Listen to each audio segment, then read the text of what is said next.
Address చేయడం కోసం ఈ భాగాన్ని నేను షేర్ చేస్తూ ఉన్నాను. దయచేసి చెప్పే విషయాన్ని జాగ్రత్తగా గమనిద్దాం. ప్రభువైన యేసుక్రీస్తు 30వ సంవత్సరంలో బాప్తిసం తీసుకొని బోధింపనారంభించారు. బోధించడం, దేవుని రాజ్యం సమీపించి ఉన్నది, మారు మనసు పొందండి అని సువార్త చెప్పడం ప్రారంభించారు. ఆ ప్రారంభించడానికి ముందు ఇంకొకటి జరిగింది. అదేంటంటే బాప్తిజం ఇచ్చి యోహాను, జాన్ ద ఇమర్సర్ అనంటే ఒకసారి. జాన్ ద బ్యాప్టిస్ట్ అంటే ఆయన డినామినేషన్లో కలిపినట్టు ఉంటుందని చెప్పి జాన్ ద ఇమర్సర్ అని చెప్తున్నారు. ఇమర్షన్ ముంచడం బ్యాప్టిజమే. బ్యాప్టిస్ట్ అంటే మనం ఒక డినామినేషన్లో కలిపేసినట్టు అవుతుందని చెప్పి, సో జాన్ ద బ్యాప్టిస్ట్ అని జనరల్గా అందరికీ అందరం తెలుసు కనుక, సో జాన్ ద ఇమర్సర్ అనగా బాప్తిజం ఇచ్చేవాడు, ముంచి నీటి బాప్తిజం ఇచ్చేవాడు అని అర్థం. దేవునికి స్తోత్రం. అయితే విషయం ఏంటంటే బాప్తిజం ఇచ్చి యోహాను చెరపట్టబడ్డాడు. బాప్తిజం ఇచ్చి యోహాను చెరపట్టబడ్డప్పుడు, ఆ చెరపట్టబడ్డ తరువాత యేసుప్రభు పరిచర్య ప్రారంభమైంది. ప్రారంభమవడమే కాదు, ఆ చెరలో ఆయన ఉన్నప్పుడు హేరోదు కుమార్తె హేరోది ఎదుట డ్యాన్స్ చేసిందట. అందరి ముందు ఆయన కుమార్తె డ్యాన్స్ చేసిందట. ఆ డ్యాన్స్ని చూసి ముచ్చటపడి, బిడ్డ నీకేం కావాలంటే అది ఇస్తాను అడుగు అన్నాడట. ఈ అమ్మాయి పోయి ఎవరిని అడిగింది? ఎవరిని? తల్లిని అడిగింది. పిల్లల మీద చాలా ప్రభావం తల్లిదే ఉంటుంది. తల్లి ఆత్మీయురాలైతే పిల్లలు ఆత్మీయులు అవుతారు. తల్లి ఆత్మీయురాలు కాలేదంటే పిల్లలు కూడా ఆత్మీయులు గారు. అయితే ఆ తల్లి ఏం చెప్పిందంటే, తన పాపాన్ని ప్రశ్నించినటువంటి యోహాను ఎవరైతే చెరసాల్లో ఉన్నారో తల నరికి ప్లేట్లో పెట్టి నాకు ఇవ్వమని అడిగింది. అది అడుగు అని చెప్పింది ఆ పాపకి, ఆ అమ్మాయికి. నేను మాట్లాడేది అర్థమవుతుంది కదా. హేరోదు ఇప్పుడు ఏం చేయాలో ఇంకా ఏం చేయలేక, ప్రామిస్ చేశాం కదా, ప్రామిస్ నిలబెట్టుకోవాలి కదా, సరే అని చెప్పి తల నరికి పళ్ళెంలో పెట్టి ఆ పాప ఎందుకు అడిగిందో ఆ పాపకి తెలియదు. ఆ ప్లేట్లో ఆ దైవజనుని యొక్క ప్రవక్త యొక్క ఆ కాలానికి చాలా అసలు యాజకులు సైతం, దేవుని మందిరంలో ఉండాల్సిన యాజకులు సైతం మారు మనసు పొంది బాప్తిజం పొందడానికి అరణ్యానికి బయలుదేరి వచ్చారు. ఆయన అభిషేకం అంత గొప్పది. అందరున్న చోట ఆయన లేడు. ఆయన అరణ్యంలో ఉంటే ఆయనున్న చోటికి అందరినీ ఆకర్షించగలిగినంత ప్రత్యేకమైన అభిషేకం ఆయన మీద ఉంది. అలాంటి గొప్ప నాజీరు చేయబడినటువంటి వ్యక్తి ఈ యోహాను. అలాంటి యోహాను ఆయన తల నరికి ప్లేట్లో పెట్టారు. ఇది మనందరికీ తెలిసిన విషయం, కనబడుతున్న విషయం. కానీ ఈ వార్త యేసుప్రభుకి, మళ్ళీ చెప్తున్నాను, యోహాను చెరపట్టబడ్డప్పుడు యేసుప్రభు పరిచర్య ప్రారంభమైంది. యోహాను చెరపట్టబడ్డప్పుడు పరిచర్య ప్రారంభమైంది. అదే యోహాను తల నరికిన తర్వాత ఏమవుద్ది? పరిచర్య బహు ఘనంగా జరుగుద్ది. దేవునికి స్తోత్రం. ఒక మాట మీకు జ్ఞాపకం చేస్తాను. ఎవరైనా ఒక గృహంలో, ఒక ఇంట్లో పెద్దవాళ్ళు ఎవరైనా చనిపోతే, పెద్దవాళ్ళు ఎవరైనా వారి వయస్సును బట్టి వారి జీవనకాలాన్ని ముగిస్తే ఆ కుటుంబానికి అది ప్రమోషన్ ఇస్తుంది. ఓకే, ఈ మాట నేను ప్రతి ఈ కుటుంబాలు ఎవరైనా సరే ఇలాంటిది అనుభవించే వాళ్ళందరికీ చెప్తాను ఈ మాట. ఎందుకంటే బైబిల్ ఆధారాలతో సహా ఈ మాట నేను చెప్పగలను. ఎక్కడైనా సరే ఒక పితరుడు లేకపోతే ఒక పెద్దవాళ్ళు ఎవరైనా గృహంలో మరణిస్తే ఆ గృహంకు అది ఆశీర్వాదకరంగా ఉంటుంది. ఎందుకంటే వారు తమ యొక్క దీవెనలని నెక్స్ట్ జనరేషన్కి పాస్ చేసి ముగిస్తారు. ఈ కుటుంబం ఎలాగుంటుందంటే, ఇదిగో ఈ విషయాన్ని వారు చూడకుండా వెళ్ళిపోయారే అనేంతగా దీవించబడతారు. ఇది ప్రతి ఇంట్లో జరిగే విషయం. ఇది ప్రతి బిబ్లికల్లీ నిరూపించబడింది. తెరాహు మరణిస్తే అబ్రహాం యొక్క ప్రయాణం ప్రోగ్రెస్ అవుతుంది. అలాగే ఒక కుటుంబం పరిస్థితి అలాగుంటే దేవుని పరిచర్యలో అది ఒక దైవజనుడు మరణిస్తే, ఒక దైవజనుని యొక్క రక్తం చిందించబడితే పరిచర్య అంతకుముందు ఎప్పుడు లేనంత గొప్పగా జరుగుద్ది అని అర్థం. అపోస్తలులైనటువంటి వాళ్ళు ఎవరు కూడా నార్మల్గా చనిపోలేదు, వారందరూ కూడా రక్తం చిందించారు. వారందరూ చిందించిన రక్తం ఈ రోజున ప్రపంచవ్యాప్తంగా క్రీస్తు సువార్త ప్రకటించబడ్డానికి కారణమైంది. ఆమేన్. దేవునికి స్తోత్రం కలుగునుగాక. జస్ట్ బయట ఉన్న పరిస్థితుల్ని అడ్రస్ చేయడం కోసం ఈ సందర్భాన్ని జ్ఞాపకం చేస్తూ, ఈ రోజుకి మనం నేర్చుకోవాల్సిన మన వ్యక్తిగత జీవితాలకు అవసరమైన ఆత్మీయ పాఠాలను ఇక్కడి నుంచి నేర్చుకొని వెళ్తాం. దేవునికి స్తోత్రం కలుగునుగాక. విషయం ఏంటంటే, ఎప్పుడైతే యోహాను గూర్చినటువంటి వార్త యేసుప్రభు దాకా వచ్చిందో, అప్పటికి యేసుప్రభు దగ్గరికి శిష్యులు కూడా వచ్చారు. శిష్యుల్ని ఇద్దరిద్దరిని తీసి ఆయన వారికి అధికారం ఇచ్చి పంపి ఉన్నాడు. అంతకంటే ముందే దయ్యములను వెళ్ళగొట్టడానికి, రోగులను స్వస్థపరచడానికి అధికారాన్ని ఇచ్చి వీరు ఇద్దరిద్దరుగా పంపబడ్డారు. వారు వెళ్ళిన చోటంతా వారికి దయ్యాలు లోబడ్డాయి. అలాగే దయ్యాలు వారు వెళ్ళి ఎవరి మీద చేతులుంచి ప్రార్థన చేశారో వారు స్వస్థపరచబడ్డారు, విడుదల పొందారు, అద్భుతాలు జరిగాయి.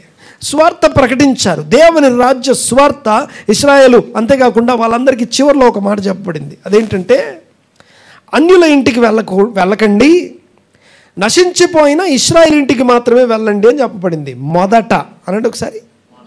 Okay, first priority. మరొకసారి మాట జాగ్రత్తగా వినాలి. ఓకే, దీని గురించి మనం ఎప్పుడన్నా మాట్లాడుకుందాం. మొదట అనే పదం అంటే ఆల్రెడీ ఎరిగి ఉండి, ఆల్రెడీ దేవుడు తెలుసు, దేవుని ప్రేమ తెలుసు, దేవుడు అంటే ఏంటో తెలుసు, దేవుని యొక్క శక్తి, దేవుని యొక్క ప్రభావం, దేవుని యొక్క అద్భుతాలు, దేవుని గురించి తెలిసిన వారికి మొదట సువార్త ప్రకటించాలి. వీళ్ళేం మారేం బాగుపడలేదు, వీళ్ళు సరిగా ఉంటే చాలా మేలు, చాలా అవసరం. అది మొదట వాళ్ళకి నశించిపోయి, ఓకే అర్థమవుతుంది కదా, నశించిపోతున్నటువంటి ఇశ్రాయేలు కుటుంబంలో ఉన్న వారి దగ్గరికే వెళ్ళండి అని చెప్తున్నాడు. ఓకే, మొదట సువార్త ఎవరికి చెప్పాలట? నశించిపోతున్న ఇంట్లో ఉన్నవారే, ఆల్రెడీ తెలిసిన వాళ్ళకే ముందు చెప్పమంటాడు. ఎందుకంటే వీళ్ళు నశించిపోతున్నారు, వీళ్ళు సరిగా ఉండడం, ఇల్లు చక్కబెట్టుకోవడం చాలా అవసరం అని అర్థం. సరే, విషయం ఏంటంటే, ఈ విషయాలన్నీ చెప్పి వాళ్ళు వెళ్ళారు. వారు చాలా సంతోషంగా తిరిగి వచ్చారు. యేసుప్రభు దగ్గరికి 2 వార్తలు ఒకేసారి చేరుకున్నాయి. ఎందుకు ఈ మాటలు ఇవన్నీ జ్ఞాపకం చేస్తున్నానంటే, ఒక సందర్భాన్ని మనం ధ్యానించబోతున్నాం, ఒక మిరకిల్ని ధ్యానించబోతున్నాం, ఒక అద్భుతాన్ని ధ్యానించబోతున్నాం. అయితే ఒక సంఘటన ఏదైనా ఉంది అంటే, ఆ ఏ సంఘటన మన జీవితాల్లో, వ్యక్తిగత జీవితాల్లో జరిగే ఏ సంఘటన కూడా ఇండిపెండెంట్గా, ఐసోలేటెడ్గా ఉండదు. దానికి ఇంకేదో ట్రిగ్గరింగ్ పాయింట్, ఇంకేదో కనెక్టెడ్ పాయింట్, ఇంకేదో లింక్డ్ ఇన్సిడెంట్, ఇంకేదో ఉంటుంది. ఒకదానికొకటి కనెక్ట్ అయి ఉంటాయి. దాన్ని చెప్పడం కోసం ఈ విషయాలన్నీ ముందు మీకు కనెక్ట్ చేస్తున్నాను. అయితే ఈరోజు మనం మాట్లాడుకోబోయే అంశం ఏంటంటే, 4 సువార్తల్లో రాయబడినటువంటి ఒక అద్భుతం. 4 సువార్తల్లో రాయబడినటువంటి ఒక అద్భుతం. ఆ అద్భుతం ఎందుకు జరిగింది, ఎలా జరిగింది, ఆ అద్భుతంలో మనకేం పాఠాలు నేర్పించబడుతున్నాయి. ఆ అద్భుతం ఏంటంటే, మీరు వెంటనే 4 సువార్తల్లో రాయబడిన అద్భుతం అనగానే వెంటనే ఫస్ట్ చెప్పాల్సిన పాయింట్ అది ఏంటంటే, 5 రొట్టెలు 2 చేపలు. ఎంతమంది? 5,000 కుటుంబాలు కూర్చొని తిన్నారు. 5 యవల రొట్టెలు, 2 చిన్న చేపలు. యవల రొట్టెలు అంటే బీదవాని భోజనం. ఒక బీదవాని భోజనం, ఒక చిన్నవాని భోజనం. మళ్ళీ పెద్ద మనిషి ఏం కాదు, బాగా హెవీగా తినేవాళ్ళు కూడా కాదు, చిన్నవాని భోజనం, చిన్నవాని కడుపు నింపే 5 యవల రొట్టెలు, 2 చిన్న చేపలు. పెద్ద చేపలు ఏం కాదు, మళ్ళీ అవి 2 చిన్న చేపలు అనబడుతున్న ఒక పూట, ఒక బీదవాని, ఒక చిన్నవాని భోజనం. అది ఈ భోజనంతో 5,000 కుటుంబాలకి ఫీడ్ చేయబడినటువంటి అద్భుతాన్ని ధ్యానిస్తున్నాం. ఆ అద్భుతం జరిగే టైంకి ఉన్నటువంటి పరిస్థితుల్ని జ్ఞాపకం చేస్తున్నాను. యోహాను చెరపట్టబడ్డమే కాదు, యోహాను తల నరికించబడ్డాడు, ఆయన రక్తం చిందించబడింది. ఆ రక్తం చిందించబడినటువంటి సందర్భంలో ఆ వార్త యేసుప్రభు దగ్గరికి వచ్చినప్పుడు ఒకటేమో ఈ వార్త వచ్చింది, రెండోదేమో శిష్యులు వచ్చారు. ఏమని వచ్చారంటే, ఇదిగో మాకు దయ్యాలు లోబడుతున్నాయి, ఇదిగో మా వల్ల మేము ఇలా చేసాం, అలా చేసామని వీళ్ళ రిపోర్ట్ వీళ్ళు తెచ్చారు. అంటే ఆ మిక్స్డ్ ఎమోషన్స్ మధ్యలో యేసయ్య ఏకాంతంగా గడపడానికి 4 సువార్తలు ఉన్నటువంటి రెఫరెన్స్ చెప్తాను, గుర్తుపెట్టుకోండి ఒకసారి. మత్తయి సువార్త 14వ అధ్యాయం రాసి పెట్టుకోండి. మత్తయి సువార్త 14వ అధ్యాయం 13 నుండి 21వ వచనం వరకు. ఈ వాక్యం రాస్తుంది. తర్వాత మార్కు సువార్త 6వ అధ్యాయం 30 నుండి 44 వరకు. ఆ తర్వాత లూకా సువార్త 9వ అధ్యాయం 10 నుండి 17వ వచనం వరకు. తర్వాత యోహాను సువార్త 6వ అధ్యాయం 1 నుండి 14 వరకు. మీకు స్క్రీన్ మీద కూడా కనబడుతుంది అనుకుంటున్నాను. రైట్, దేవునికి స్తోత్రం. ఈ 4 సువార్తల్లో ఉన్నటువంటి ఒకే అంశాన్ని మాట్లాడుకుంటున్నాం. ఆ సందర్భం ఎలాంటిదంటే గమనించండి ఒకసారి. 4 సువార్తల్లో కొన్ని వేరువేరుగా ఉండొచ్చేమో, కానీ అన్నీ కూడా మనకు ఒక అవగాహన కల్పిస్తాయి. ఒకటి, యేసయ్య ఏకాంతంగా ఉండడానికి బయలుదేరి ఆ ప్రాంతానికి, అరణ్య ప్రాంతానికి, ఆ ప్రదేశం ఎలాంటి ప్రదేశం అంటే బాగా గమనించాలి. వెనకాల కొండ ఉంది. ఈ పక్కన మొత్తం కూడా విల్డర్నెస్ అంటాం, అనగా అరణ్యము అంటాం తెలుగులో. ఇంగ్లీష్లో అరణ్యం అంటే ఫారెస్ట్ కాదు, విల్డర్నెస్ అంటే ఫారెస్ట్ ప్లస్ డెజర్ట్.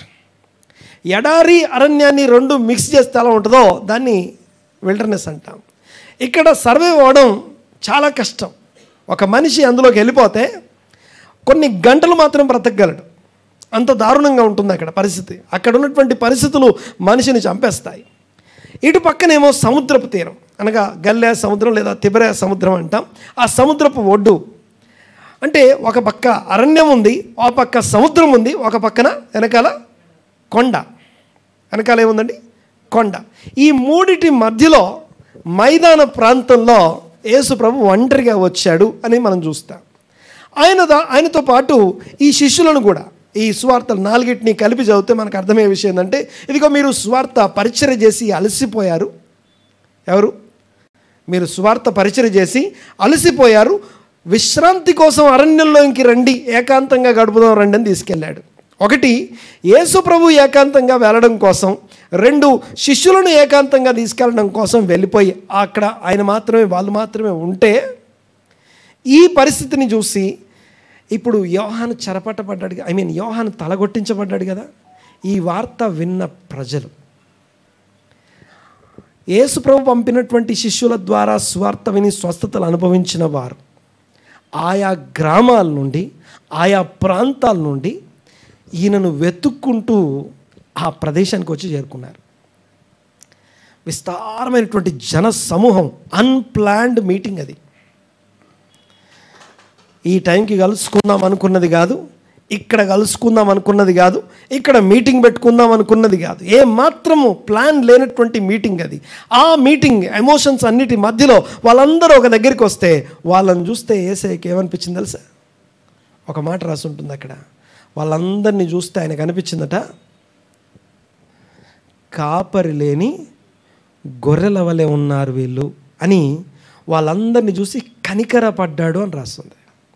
ఎందుకంటే the great John the Baptist, యోహాన్ అనబడుతున్నటువంటి ఆ యోహాన్ని కోల్పోయినటువంటి వాళ్ళందరి ముఖాల్లో, వాళ్ళందరిలో ఒక రకమైనటువంటి నీరు గారిపోయిన, నిరుత్సాహపడుతున్నటువంటి ఆ పరిస్థితులను ఆయన చూస్తూ ఆయన కనికరపడి వారిలో రోగుల్ని స్వస్థపరిచాడట. వారిలో అవసరం ఉన్న వారికి వాళ్ళందరికీ వాక్యం బోధించిన తర్వాత ఇక చివరికి ఇప్పుడు వీళ్ళు గనక వెళ్ళాలి అంటే ఇటు పక్క అరణ్యంలోకి వెళ్ళలేం, కొండ మీదకి వెళ్ళలేం. ఏమనంటే ఒకే ఒక దారి ఉంది, ఆ సముద్రం దాటి వెళ్ళాలి, దోణెల్లో తడ్డేసుకుంటూ వెళ్ళాలి. ఆ వెళ్ళే దారిలో సోమశిలిక్ చనిపోతారు. వీళ్ళు చనిపోకూడదంటే వీళ్ళకి ఏదన్నా ఆహారం పెట్టాలి. ఆహారం అవసరమైంది. దేవునికి స్తోత్రం కలుగునుగాక. ఈ యొక్క మిరకిల్ని మనం ధ్యానించేటప్పుడు తెలుగులో మనం మిరకిల్, లేకపోతే ఇంగ్లీష్లో మిరకిల్ అంటాం, బట్ తెలుగులో దీన్ని సూచక క్రియ అంటాం. అనండి ఒకసారి.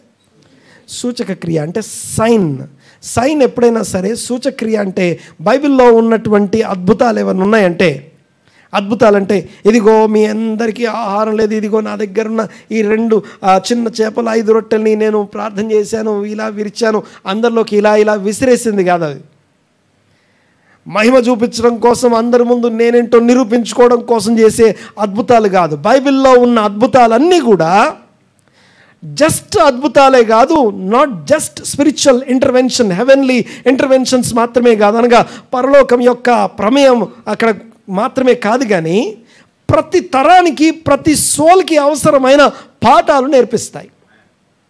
ప్రతి తరములో ఉన్నటువంటి, అంటే ఇక్కడ కూర్చున్న నీ సోల్కి నా సోల్కి నీకు నాకు అవసరమైన ఆత్మ సంబంధమైన పాఠాలు నేర్పిస్తాయి. దేవునికి స్తోత్రం కలుగును గాక. ఇది సందర్భం. ఈ సందర్భంలో జరిగినటువంటి ఈ అద్భుతాన్ని మనం ధ్యానిస్తున్నాం. అందులో కూడా ఈ అద్భుతం గురించి ఇంతకుముందు ఎన్నోసార్లు వినుంటాం. ఇది సండే స్కూల్ పిల్లలు లేకపోతే చిన్న పిల్లలకు సంబంధించిన స్టోరీ లాగా చూస్తాం. కానీ ఇందులో ఈ తరంలో ఈ ఏజ్లో ఉన్నటువంటి మనకు అవసరమైనటువంటి ఈ రోజుకి అవసరమైన ఆత్మీయ పాఠాన్ని ఒక 4 పాయింట్లు చెప్తాను, అంతే, ఎక్కువ లేదు. కానీ ఒక 4 ముక్కలు చెప్తాను, గమనించండి ఒకసారి. ఇక్కడ పాయింట్ ఏంటంటే, వారందరూ భోజనం కోసం ఆకలితో ఉన్నారు.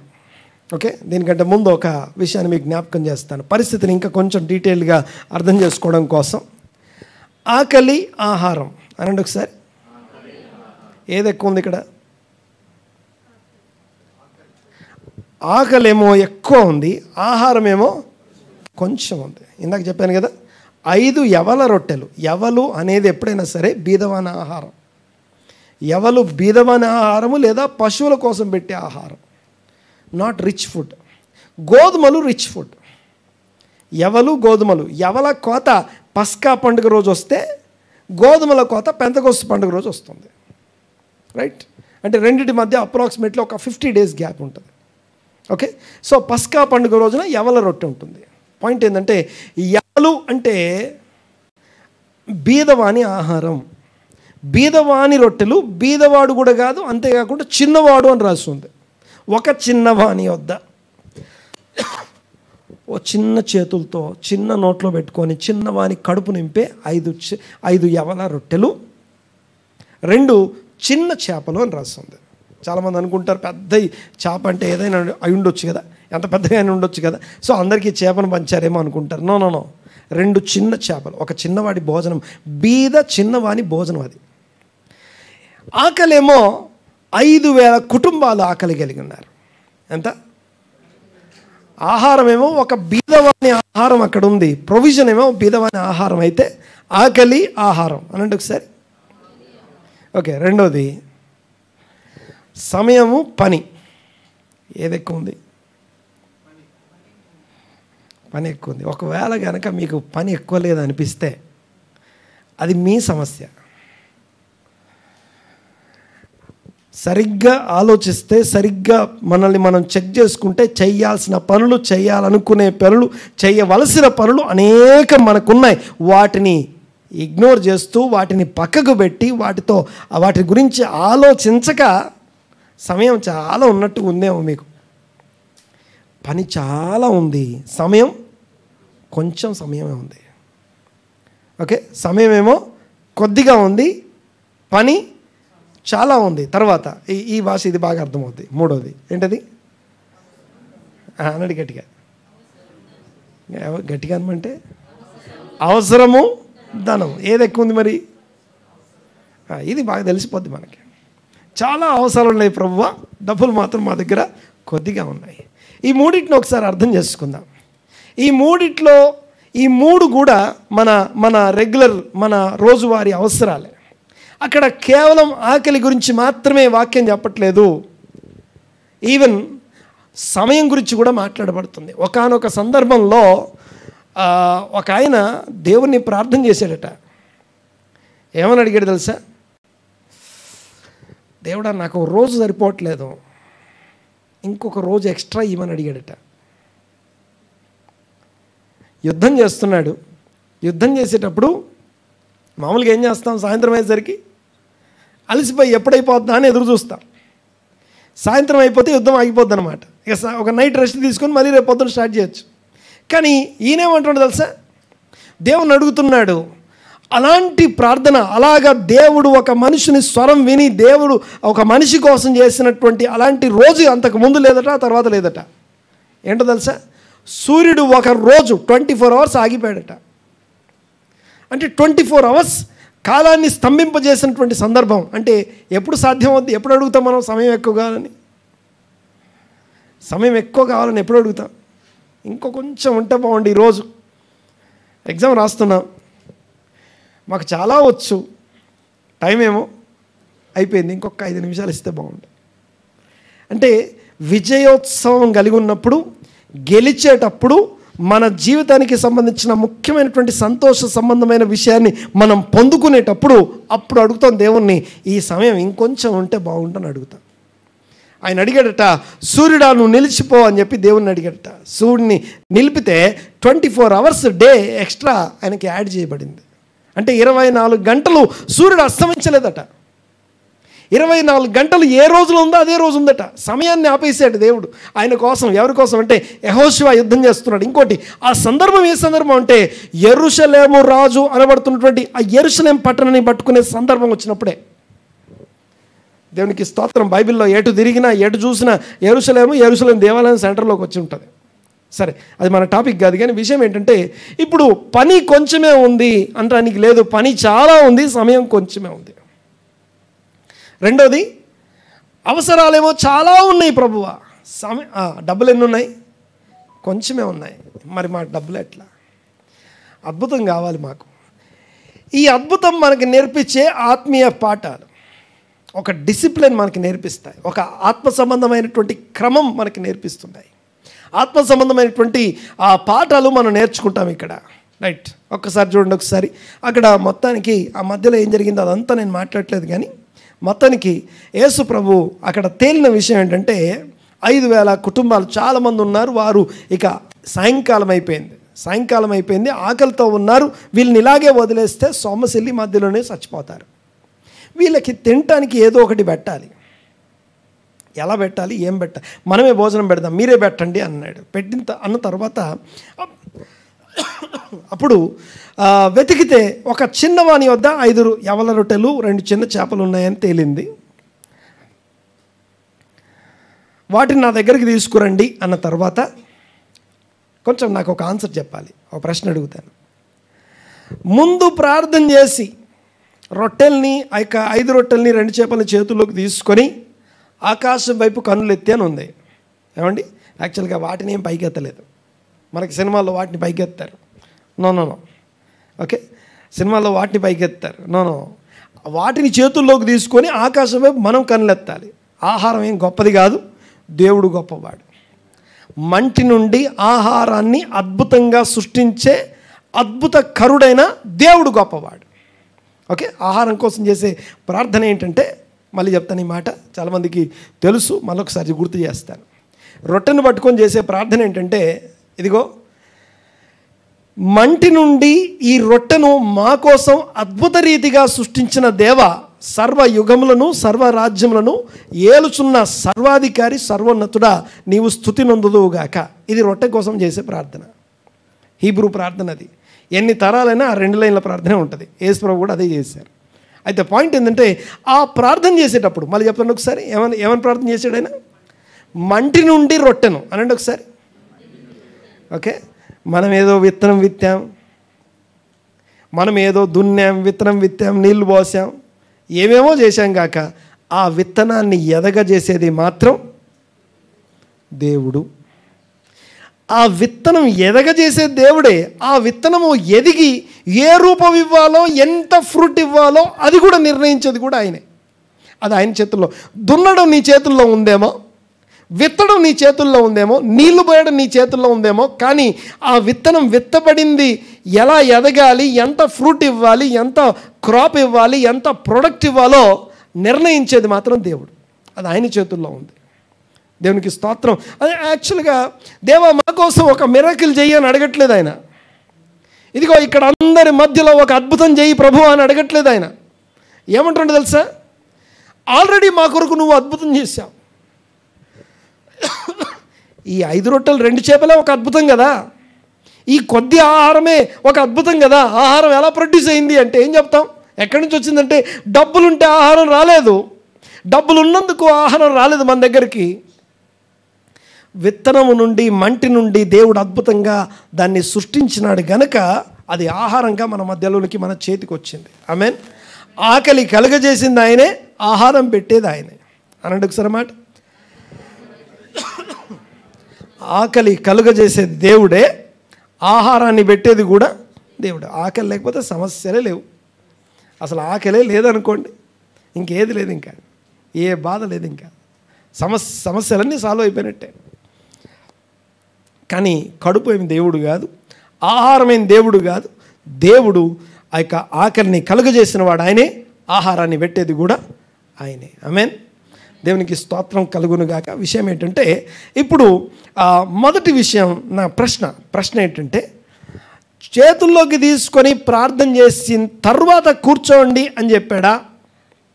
కూర్చోబెట్టిన తర్వాత ప్రార్థన చేశాడా? కూర్చోవడం ముందు కూర్చున్నారని తెలుసా మీకు? అందరూ ఎలా కూర్చున్నారని తెలుసు?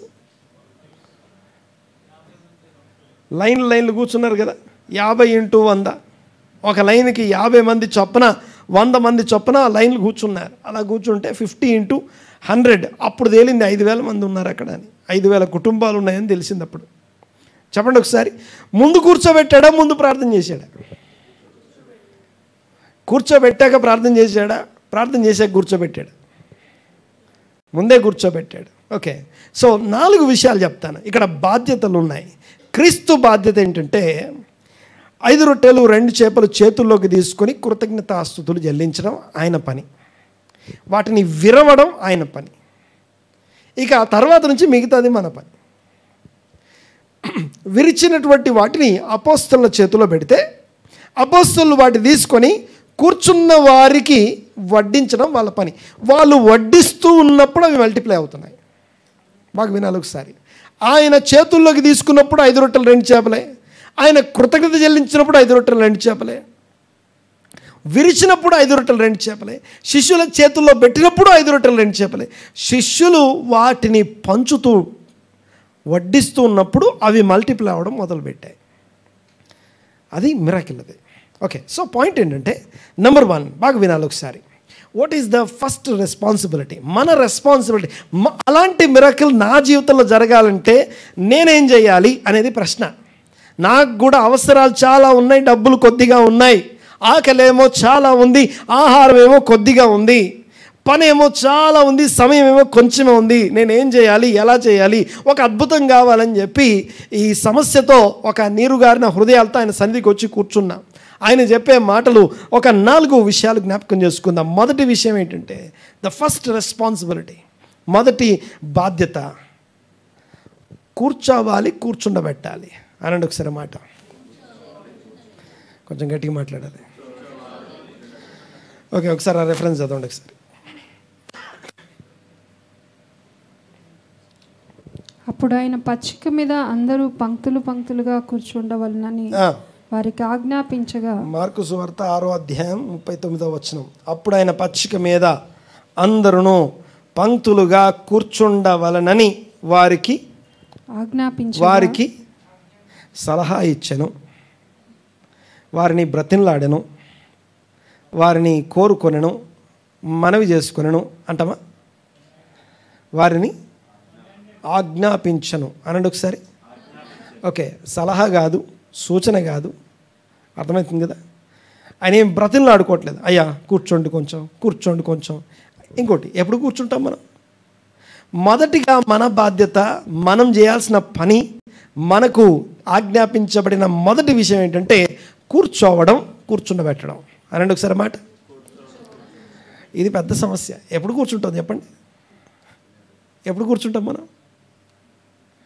చెప్పాలి నాకు, ఎప్పుడు కూర్చుంటాం? ఇప్పుడు మామూలుగా మనకి మొదటి ఆదివారం భోజనాలు ఉంటాయి కదా, భోజనానికి ఎప్పుడు వెళ్తాం? అన్నీ అరేంజ్ అయిన తర్వాత అప్పుడు కదా మనం పోయేది. చెప్పండి నాకు ఒకసారి. ఇప్పుడు కూర్చోవాలంటే ఏముండాలి?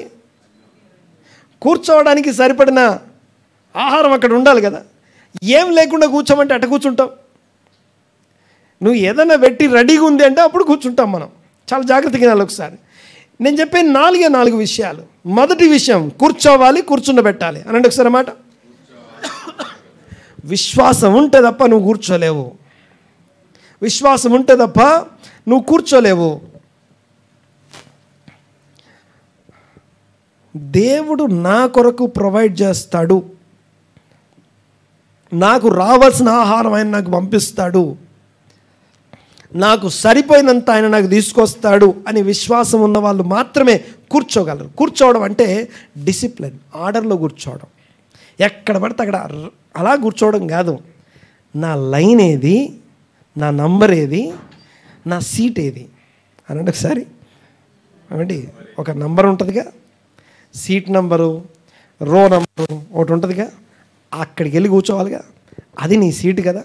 దేవుడు నీకు ఇచ్చిన స్థానంలో ఉన్న ఫలంగా కూర్చోవడం అనండి ఒకసారి అన్నమాట. కూర్చోవడానికి విశ్వాసం కావాలి. బాగా వినాలి ఒకసారి.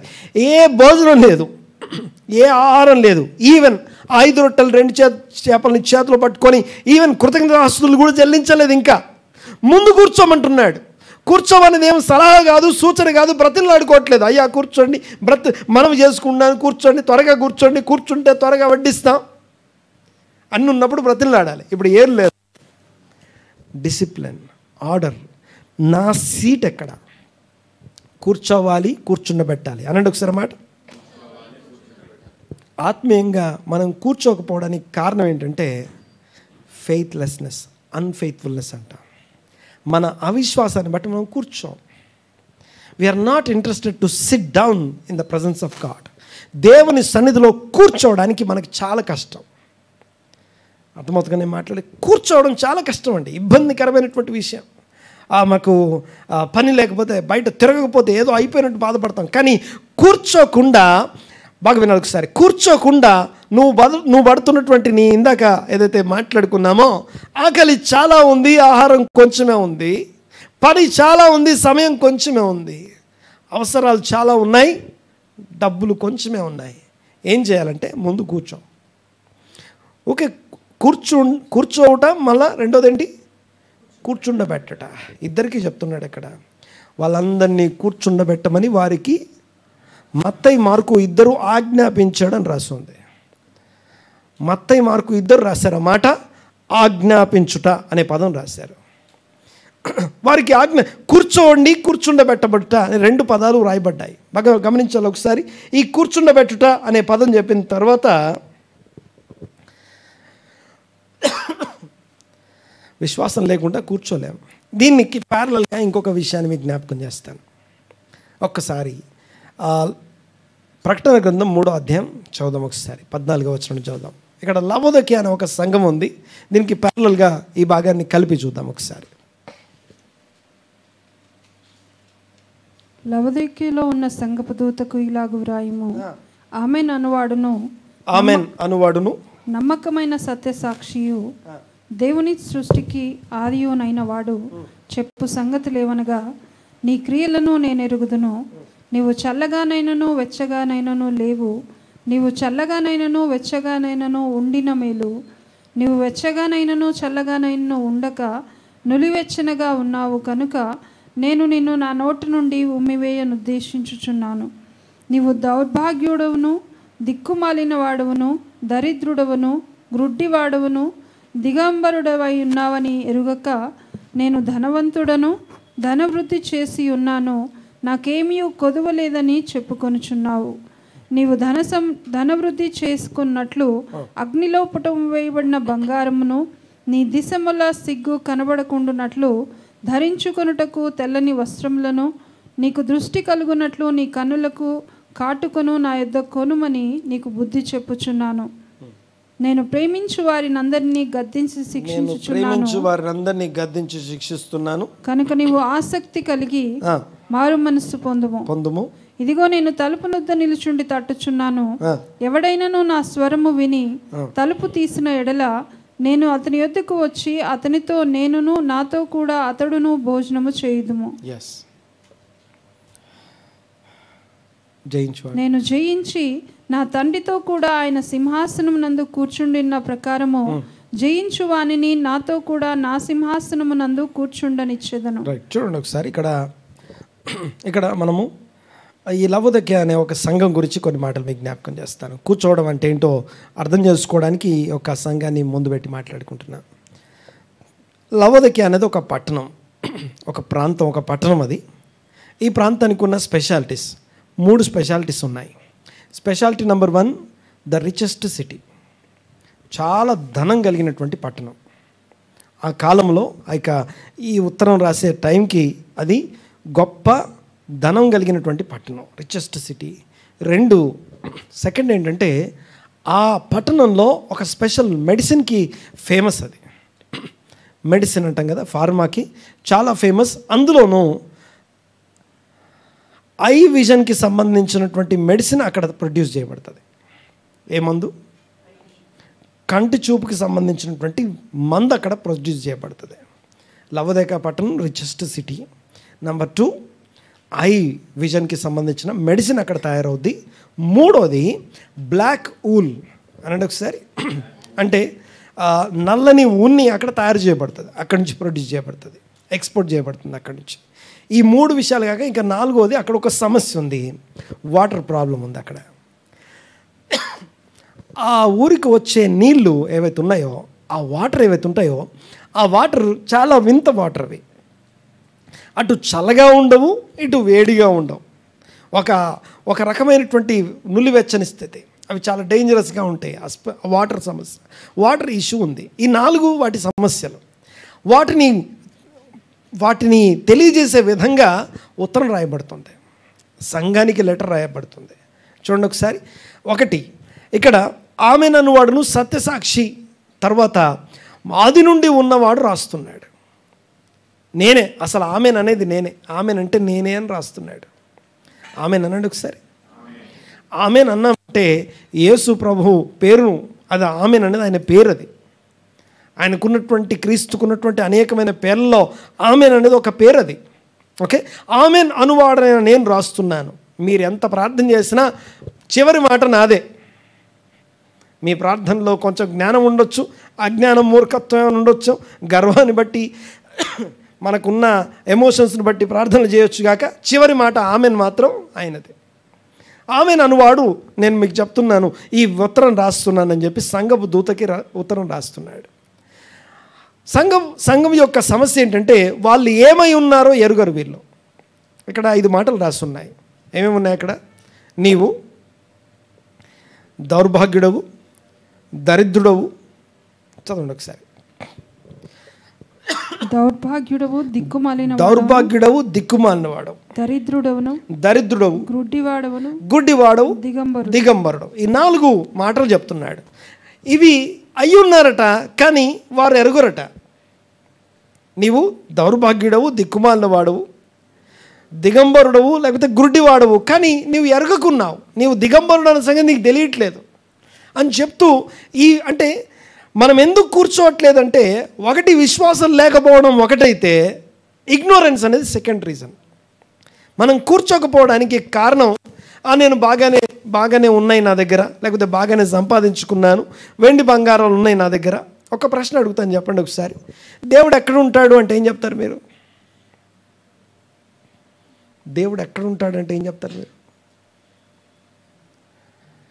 ప్రయత్నం చేయండి. దేవుడు ఎక్కడ ఉంటాడు? ఎవ్రీవేర్, సర్వవ్యాప్తుడు అంటారు.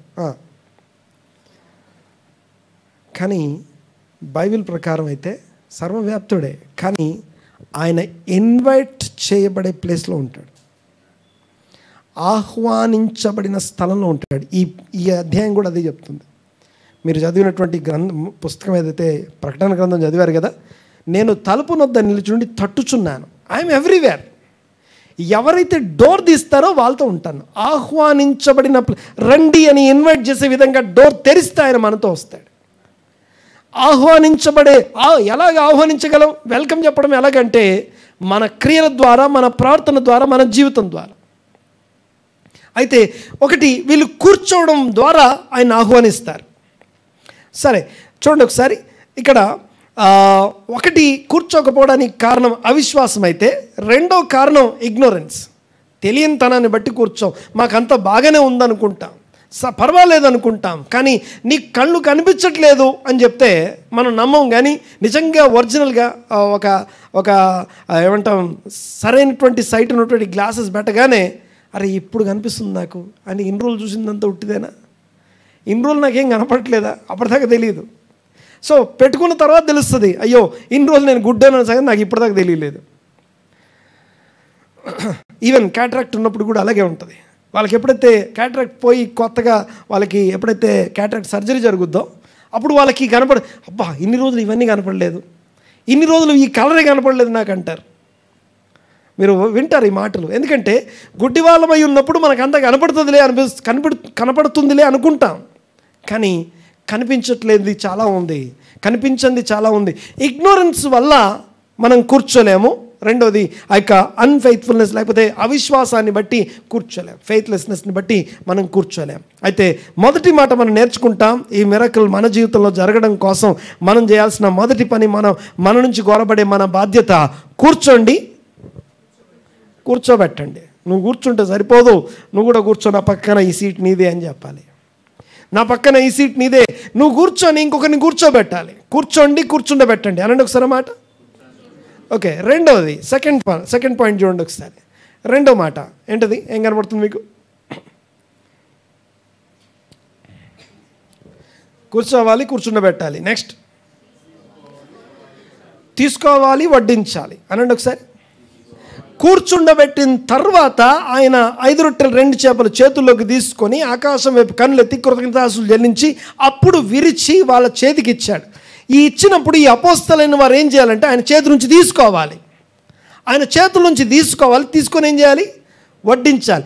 ఈ తీసుకున్నప్పుడు 5 రొట్టెలే, వడ్డిస్తున్నప్పుడు మల్టిప్లై అవుతున్నాయి. బాగా వినాలి ఒకసారి. ద మల్టిప్లికేషన్ ట్రిగ్గరింగ్ పాయింట్ ఎక్కడుందంటే, దేవుని వాక్యం నువ్వు వినడం దగ్గర లేదు, నువ్వు కూర్చోవడం దగ్గర లేదు, నువ్వు కూర్చొని వినడం దగ్గర లేదు, కానీ నీ నుంచి వాక్యం బయటికి వెళ్తున్నప్పుడు నువ్వు ప్రాస్పర్ అవుతావు. మళ్ళీ చెప్తాను, వినండి ఒకసారి. దేవుని కూర్చోవడం దగ్గర ట్రిగ్గరింగ్ పాయింట్ లేదు. ఓకే, కూర్చోవాలి, కూర్చోకూడదని చెప్పట్లేదు, కూర్చోవాలి, వినాలి. వినగానే బాగుంది, కానీ విన్న తర్వాత నీ నుంచి వడ్డించబడాలి, నీ నుంచి అది బయటికి వెళ్ళాలి. నీ నుంచి ఎప్పుడైతే వాక్యం బయటికి వెళ్తుందో, బాగా వినండి ఒకసారి. దేవుడు నాకు ఇచ్చిన తలాంతును బట్టి నేను వాక్యాన్ని తీసుకొచ్చి నాకు ఇవ్వబడినటువంటి దాంట్లో నుంచి నేను మీకు పంచుతున్నాను. మీరు దాన్ని తీసుకున్న తర్వాత నాకు లేని తలాంతులు మీకు ఉన్నాయి కదా, మీ తలాంతుల్లో నుండి, మీ పరిస్థితుల్లో నుండి, మీకున్న అవగాహనలో నుండి మీరు దాన్ని బయటికి పంచుతారు కదా, అప్పుడు మీరు మల్టిప్లై అవుతారు. అది లేకుండా, ఒకటి కూర్చోకుండా, తీసుకోకుండా, వడ్డించకుండా మల్టిప్లికేషన్, మిరకల్ ఇంపాసిబుల్. నేను మాట్లాడేది అర్థమవుతుంది అనుకుంటున్నాను. ఈ 4 పాయింట్లు మీకు జ్ఞాపకం చేస్తాను. మొదటిది కూర్చోండి, కూర్చోబెట్టండి. రెండోది ఏం చేయాలి?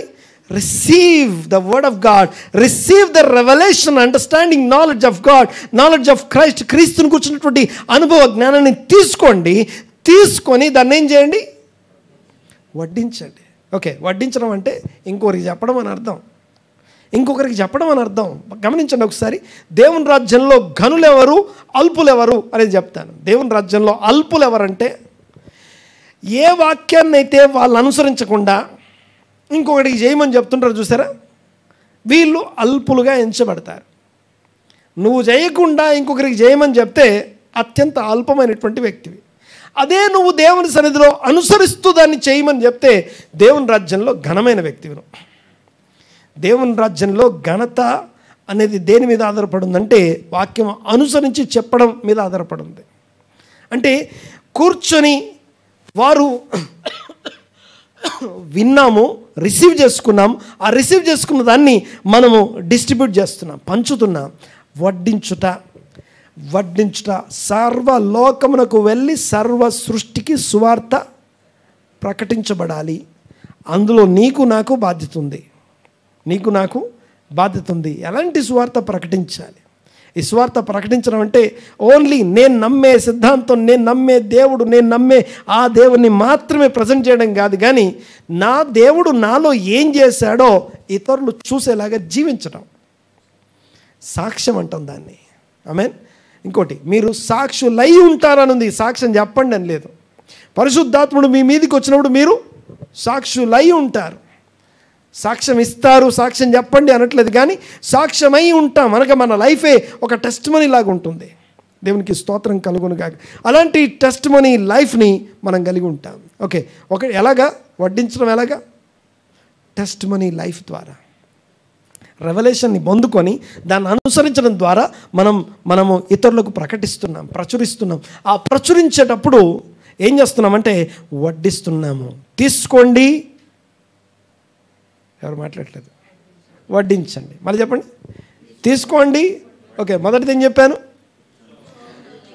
కూర్చోండి, కూర్చుండబెట్టండి. ఫస్ట్ నేను కూర్చోవాలి, ఇంకోని కూర్చోబెట్టాలి. 2 తీసుకోవాలి, వడ్డించాలి. 3 మూడో దాంట్లోకి వెళ్ళిపోదాం. చూడండి ఒకసారి. 3ది ఏముంది? ఇది చాలా ఇంపార్టెంట్. వేచి ఉండాలి, తృప్తి పడాలి. ఓకే, ఎందుకు వేచి ఉండాలి చెప్పండి? ఎంతమంది కూర్చున్నారు అక్కడ? ఎలా కూర్చున్నారు? 50, 100 కదా కూర్చుంది. వడ్డించేది ఎంతమంది? 12 మంది వడ్డిస్తున్నారు. వడ్డించే వాళ్ళు చాలా తక్కువ ఉన్నారు. మనం కొంచెం కన్సిడర్ చేయాలి. 12 మంది లైన్కి 50 మంది చొప్పున కూర్చుంటే 100 లైన్లు ఉంటే వాళ్ళందరికీ పంచేసరికి మన లైను మన టైం వచ్చేసరికి కొంచెం టైం పడుతుంది. ఓకే, ముందేం మాట్లాడుకున్నాం? మన సీట్లో మనం కూర్చోవాలని మాట్లాడుకున్నాం కదా. కూర్చున్నాం, తీసుకొని మళ్ళీ దాన్ని ఇతరులకు వడ్డించాలి. ఈసారి విషయం ఏంటంటే వెయిట్ చేయాలి.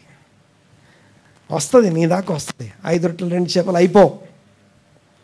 అవేనండి గట్టిగా, అవేం అయిపోవు. దేవుని ప్రొవిజన్. నువ్వు ఉన్న చోటికి, నువ్వు ఉన్న ప్రాంతానికి, దేవుడు నీకు ఒక స్థానం ఏర్పాటు చేశాడు. నీకు ఒక పొజిషన్ ఇచ్చాడు. ఒక ఫ్యామిలీ, ఒక పొజిషన్, ఒక కమ్యూనిటీ, ఒక పొజిషన్లో దేవుడు నిన్ను స్థాపించాడు, స్థిరపరిచాడు. ఆ ప్లేస్ దాకా నీకు సరిపడిన ప్రొవిజన్ నీ దగ్గరికి వస్తుంది. తృప్తి పడడం అంటే ఏంటో తెలుసా? తిన్న తర్వాత తృప్తి కాదండి. తినకముందే అది నా దగ్గరకు వస్తుంది అనే తృప్తిగా ఉండడం, నాకు కావలసినంత వస్తుంది అని తృప్తి పడడం, నాకు ఎంత ఇవ్వాలో దేవునికి తెలుసు, ఎంత పంపించాలో అంత నా కొరకు, నా సమయానికి, నా టర్న్ నాకు వస్తుంది, నా టర్న్ ఏదో ఒక రోజు ఉంది అని చెప్పి ఆ ప్లేస్లో వేచి ఉండడం, వెయిట్ చేయడం, నిరీక్షించడం. ఆ నిరీక్షించడానికి కొంచెం సమయం పడుతుంది. మన లైన్, మనకు ఒక సీట్ ఏర్పాటు చేయబడ్డ తర్వాత, కూర్చోండి అని ఆజ్ఞాపించిన తర్వాత, ఇదిగో మీరు పంచండి అని ఆజ్ఞాపించిన తర్వాత, కూర్చోమని ఆజ్ఞాపించిన ఆయన, పంచమని ఆజ్ఞాపించిన ఆయన, ఆజ్ఞ వారంగా మనం కూర్చున్నాం. పంచే వాళ్ళు వస్తున్నారు, నేను వెయిట్ చేయాలి. చాలా పెద్ద సమస్య ఏంటంటే వెయిట్ చేయలేకపోవడం పెద్ద సమస్య. అన్నట్టు ఒకసారి అన్నమాట, వేచి ఉండాలి. కొంచెం గట్టిగా, సాటిస్ఫాక్షన్. మీకు ఒక రహస్యం చెప్తాను, గుర్తుపెట్టుకోండి. గొప్ప లాభ సాధనాన్ని మీకు పరిచయం చేస్తాను. గొప్ప, మోస్ట్ పవర్ఫుల్, ఏమనాలి లాభ సాధనం అంటే, ప్రాఫిటబుల్ టూల్ మీకు ఇస్తాను. సంతుష్టి సహితమైన దైవభక్తి గొప్ప లాభ సాధనమై ఉన్నది అని రాస్తుంది బైబిల్లో. ఓకే, ఉందా? బైబిల్ ఉందా మాట? ఏమో పాస్టర్ గారు ఎక్కడుందో మాకు తెలియదండి.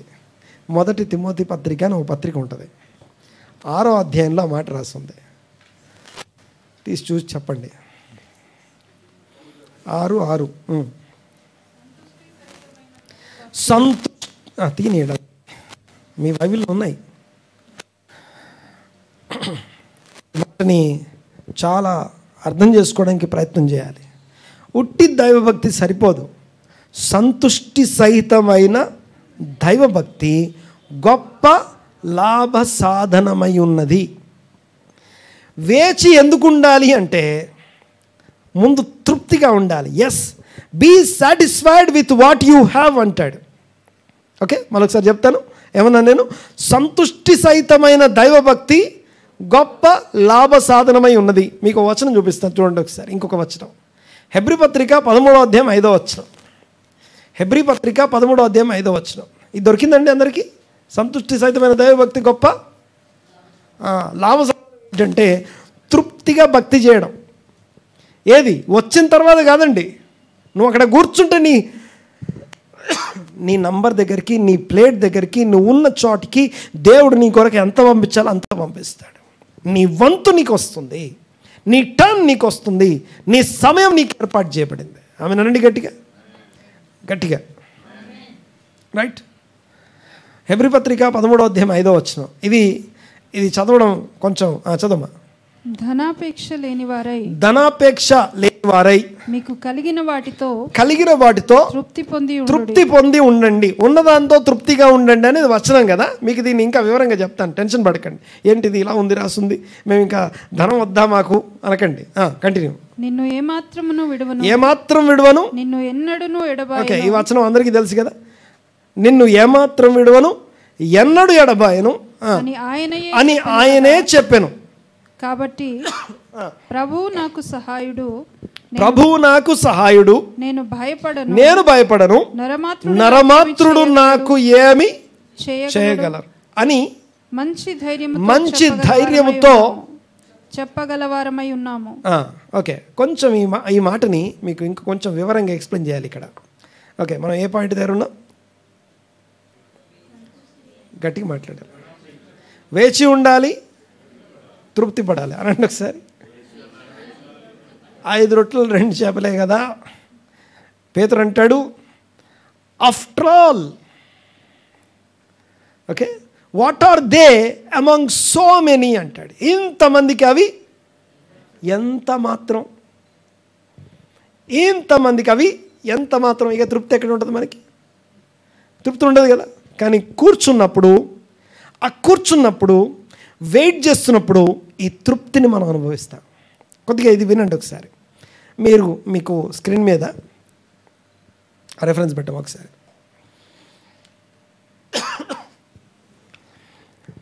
ఇది హెబ్రీ పత్రిక 13వ అధ్యాయం 5వ వచనం. ఇంగ్లీష్ చదువు ఒకసారి. యాంప్లిఫైడ్ బైబిల్ ఇంగ్లీష్లో ఉంటుంది, చూడండి ఒకసారి. స్క్రీన్ మీద చూడండి ఒకసారి.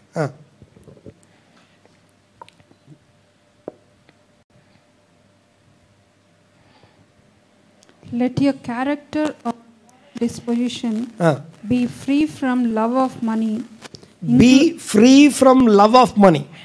Including greed. డబ్బు కలిగి ఉండడం తప్పు కాదు. డబ్బులు కలిగి ఉండడం తప్పు కాదండి. అబ్రహాము ధనవంతుడు, విశ్వాసులకు తండ్రి అయిన అబ్రహాము ధనవంతుడు. కానీ love of money, lust for money is the sin. అన్ని పాపాలకి మూలం అది. ధనాపేక్ష సమస్త పాపములకు మూలం. ధనాపేక్ష పాపానికి మూలం అది. సమస్తమైన దుష్టత్వానికి మూలం అది. చూడండి ఒకసారి. అయితే let your character or moral disposition be free from love of money.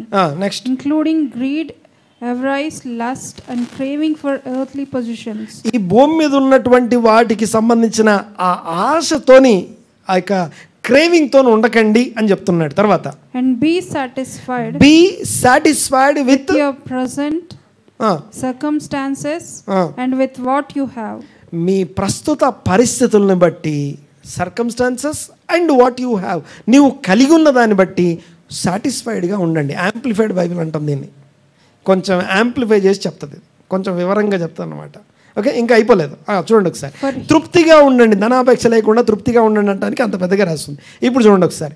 నిన్ను ఏమాత్రం విడువను, ఎన్నడూ ఎడబాయను. ఈ మాటను ఎలా రాస్తుందో చూడండి ఒకసారి. Next continue. For he God himself has said, I'll not. ఆయనే చెప్పాను. For he got himself. ఒక్కసారి అందరూ జాగ్రత్తగా చూడండి ఒకసారి ఏమేమి రాస్తుంది అక్కడ. మళ్ళీ చదవమా. For he God himself has said, I'll not in any way fail you nor give you up nor leave you without support. I will not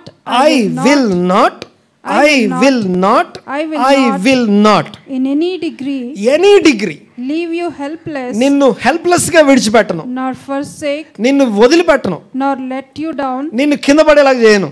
relax, ప్రశాంతంగా రిలాక్స్డ్ గా ఉండండి. my hold on you, నేను మీకు తోడై ఉన్నాను. assuredly not. ఏ మాత్రం నేను కింద పడినాను. ఒక్కసారి ఆ మాటని ఎంత చదువుకోగలిగితే అంత వివరంగా రాస్తుంది ఇది. అంటే నిన్ను ఏమాత్రం విడువను, ఎన్నడూ ఎడబాయను సింపుల్గా అయిపోయింది మనకు తెలుగులో. కానీ ఈ యాంప్లిఫైడ్ బైబిల్లో కొంచెం వివరంగా రాస్తుంది. ఐ విల్ నాట్ అంటే అష్యూర్డ్లీ నాట్, నేను ఖచ్చితంగా ఏ మాత్రం విడవను, ఎడబాయను. కాబట్టి నువ్వేం చేయాలి? Be satisfied with your present circumstances and what you have. నీవు కలిగి ఉన్న వాటిని బట్టి, నీ పరిస్థితిని బట్టి ప్రశాంతంగా, రిలాక్స్డ్గా, నెమ్మదిగా ఉండు, సంతృప్తిగా ఉండు అని చెప్తున్నాడు. వస్తుందో రాదో, నా టైం వస్తుందో రాదో, నా దాకా ఫుడ్ వస్తుందో రాదో, నాకు వచ్చేసరికి అయిపోతాయో ఏమో. దేవునికి స్తోత్రం. వాళ్ళు నువ్వు ఎక్కడ కూర్చున్నా విరిచి పంచి ఇచ్చింది ఆయన, వడ్డించేది అనమ్మకస్తులైన అపోస్తలులు, నమ్మకస్తులైన ఆయన పనివారు పంచుతున్నప్పుడు, ఆ పంచుతున్నప్పుడు ఎవరికి ఎప్పుడు ఎంత రావాలో, ఏది రావాలో ఆ సమయానికి వచ్చేస్తుంది. వేచి తృప్తిగా వెయిట్ చేయండి. తృప్తి తిన్న తర్వాత వచ్చే తృప్తి గురించి ఇక్కడ మాట్లాడలేదు, కానీ తినక ముందే అది నా దాకా వస్తుంది అనే తృప్తి ముందు నేర్పించబడింది. ఆమేన్. తరువాత 5 రొట్టెలు వారి ఆహారం వారి దగ్గరికి వచ్చిందట. వారికి కావాల్సినంత తిన్నారట. ఎంత తినాలో అంత తిన్నారట. మరొకసారి చెప్పండి. ఒకసారి మొదటి విషయం నేర్చుకున్నాం. కూర్చుండబెట్టండి అనండి ఒకసారి. నేను కూర్చోవాలి, కూర్చుండబెట్టాలి. రెండోది ఏం నేర్చుకున్నాం? తీసుకోవాలి, వడ్డించాలి. మూడోది ఏం నేర్చుకున్నాం? వేచి ఉండాలి, తృప్తిగా ఉండాలి. వారు కింద రెఫరెన్స్ చదవం ఒకసారి ఆ స్లైడ్ మీద. వారందరూ తిని తృప్తి పొందిన తర్వాత వారికి ఇష్టమైనంత మట్టుకు వడ్డించెను. వారు తృప్తిగా తినిన తర్వాత, యోహాను సువార్త 6:11-12లో వారికి ఇష్టమైనంత మట్టుకు వడ్డించారట. టెన్షన్ ఏం లేదు, మనకి ఎంత కావాలో అంత ఫుడ్ వస్తుంది మన దగ్గరికి. ఇది ఎవల రొట్టెల్ని తృప్తిగా తినొచ్చా? మనం తింటున్నది ఏదన్నా కాదు. ఓకే, మన్నా గురించి ఒకసారి చెప్పాను, మీకు గుర్తుందో లేదో. మన్నా తినేటప్పుడు యాక్చువల్గా దానికంటూ ఓ టేస్ట్ ఉండదు. అది నువ్వు ఏమనుకొని తింటే ఆ టేస్ట్లోకి మారిపోతుంది. దాని స్పెషాలిటీ, అది మన్నాకున్న స్పెషాలిటీ. అలాంటి మన్నానే సవిసారములు లేని మన్నా అన్నారట, టేస్ట్లెస్ మన్నా అన్నారట. ఓకే, ఆ మాట అన్నందుకు దేవుడు వారి మధ్యలోనికి సర్పమును పంపించాడు. జస్ట్ గుర్తు చేస్తాను. ఓకే, సర్పానికి ఆహారము, మనిషికి ఆహారము 2 శాపాలకు సంబంధించిన విషయాలు. దేవుడు మనిషిని ఏమని చెప్పాడు? నీ ముఖపు చెమటను గార్చి దున్ని ఆహారాన్ని ప్రొడ్యూస్ చేసుకొని తినాలి. అది ముళ్ళ తొప్పులు గచ్చిపోదలు వేస్తుంది, అయినా సరే నువ్వు కష్టపడాలి. ఇది మనిషి తినాల్సిన తిండి. మనిషికి తిండి కష్టపడి సంపాదించుకోవాలి. మరి సర్పానికి తిండి అది నేల మీద కడుపుతో బాకాలి. తిండి నేల మంటే అది తినాలి. అంటే అర్థమేంటో తెలుసా? ఆహారము లోపల ఆహారమే, బయట ఆహారమే. ఓకే, సర్పం యొక్క కడుపు ఎక్కడ ఉంటుంది? మట్టిలో ఉంటుంది. కడుపు లోపలే ఉంటుంది, మట్టే ఉంటుంది. ఓకే, మీరు అనొచ్చు, పాస్టర్ గారు అది మొన్నే తింటుందని చెప్పారు మీరు, వాక్యంలో అలా రాస్తుంది, బైబిల్లో అలా రాస్తుంది, మరి అదేంటండి? గుడ్డు పెట్టిన తింటుంది, ఎలకలు తింటుంది, కప్పలు తింటుంది, లేకపోతే పాలు పోస్తారు. ఇవన్నీ ఎట్లా అంటే, ఒక విషయం ఏంటంటే, నువ్వు దానికి ఇచ్చిన శాపం ఏంటంటే, దానికి నువ్వు ఏదన్నా పెట్టు, దాని నోటి దాకా వెళ్ళేసరికి అది మన్నే. దానికి తగిలే టేస్ట్ మాత్రం నువ్వు ఏది పెట్టినా ఒకటే టేస్ట్ తగులుతుంది దానికి. ఏంటది? మన్నే. సో ఎందుకు సర్పానికి బయట లోపల ఫుల్ ఫుడ్ ఎందుకు ఇచ్చాడు దేవుడు అంటే, దానికి మారు మనసు పొందాల్సిన అవసరం లేదు. ఇంకా దానికి మారు మనసు అవకాశం లేదు. కానీ మనిషికి మారు మనసు అవసరం ఉంది కనుక ఆకలి కలుగజేసి దాన్ని ప్రొడ్యూస్ చేసుకోవడం కోసం కష్టం పెట్టాడు. సో మనం ఆహారాన్ని ప్రొడ్యూస్ చేసే ప్రాసెస్లో దేవుని మీద డిపెండ్ అవ్వడం నేర్చుకుంటాం. ఓకే, భూమి ఏమో ముళ్ళ తుప్పలు గచ్చిపోదలిస్తుంది, మనమేమో దున్ని విత్తనం విత్తుతాం. ఆ విత్తనం, దేవా ఏ రూపం ఇస్తావో ఏ అయ్యా, నువ్వు ఇచ్చిన దాన్ని మేము ఆ ప్రొడక్షన్ మేము తీసుకుంటాం, ఆ ప్రొడ్యూస్ చేసిన దాన్ని మేము ఆ కోతను మేము అనుభవిస్తామని చెప్పి దేవుని మీద ఆధారపడడం మనిషికి అవకాశం ఇవ్వబడింది. మనిషి శాపం ఏమో దేవుని మీద ఆధారపడడానికైతే, సర్పం యొక్క శాపం దేవుని మీద ఆధారపడాల్సిన అవసరం లేదు దానికి. అందుకే ఒక రోజున ఆ మన్నాన్ని పట్టుకొని వీళ్ళు ఏమన్నారట? చవిసారం లేని మన్నా అంటే మాకు ఏ టేస్ట్లెస్గా ఉంది అని. మన్నాకేమో స్పెషల్ ఏంటంటే, ఇదిగో అది నువ్వు ఏది అనుకుని తింటే ఆ టేస్ట్ వస్తుంది. అయితే ఇప్పుడు మీరు చవిసారం లేని మన్నా అంటారని చెప్పి వాళ్ళ మధ్యలోకి సర్పాన్ని వదిలిపెట్టాడు దేవుడు. ఆ సర్పాలు కాటేస్తుంటే మాలో ఉన్న ఈ సర్పములను తొలగించమని వేడుకున్నప్పుడు దాని నుంచి బయటకు వచ్చారు. సో నా పాయింట్ ఏంటంటే ఉన్నదాంతో తృప్తిగా ఉండడం, ఇది తిన్నప్పుడు, పొందుకున్నప్పుడు, అయినప్పుడు, పనులైనప్పుడు కలిగే తృప్తి కాదండి. ఏది లేనప్పుడు దేవుణ్ణి బట్టి, దేవుని సన్నిధిని బట్టి తృప్తి పొందడం. ముందు తృప్తి లోపల అలవాటు లేని వాళ్ళకి మీరు చూడండి, ఒకసారి 10 రూపాయలు ఇవ్వండి, తృప్తి ఇస్తే తృప్తి పడతాను అనుకుంటాం, ఇవ్వండి, మళ్ళీ వస్తాం, మళ్ళీ వస్తాం, మళ్ళీ వస్తాం, ఇంకా ఇస్తూనే ఉండాలి, ఇంకా అయంతకీ తృప్తి రాదు. తృప్తి లేని వ్యక్తిని మనం తృప్తిపరచలేము. దేవునికి స్తోత్రం. ఆత్మ సంబంధమైనటువంటి సోల్ ఫ్లాజ్ అది, మన ఆత్మలో ఉన్న ఒక లోపం అది. ఎన్ని చేసినా, ఎంత కలిగి ఉన్నా తృప్తి లేని జీవితం. తృప్తి అనేది లేనటువంటి జీవితం ఏదైతుందో దాన్ని తృప్తిపరచడం ఇంపాసిబుల్. ఇక మనం తృప్తిపరచడం కోసం యుద్ధాలు చేస్తూ ఉండాలి. దానికంటే బెటర్ ఆపేయడం మంచిది. బాగా వినండి ఒకసారి. ఫుడ్ పెట్టిన తర్వాత తృప్తిపరచబడలేదు వాళ్ళు, ఫుడ్ రాకముందే తృప్తి నేర్చుకున్నారు. ఆ వేచి ఉండి తృప్తి పొందడం ద్వారా వారికి వచ్చిన ఆహారం తిని తృప్తి పడ్డారట.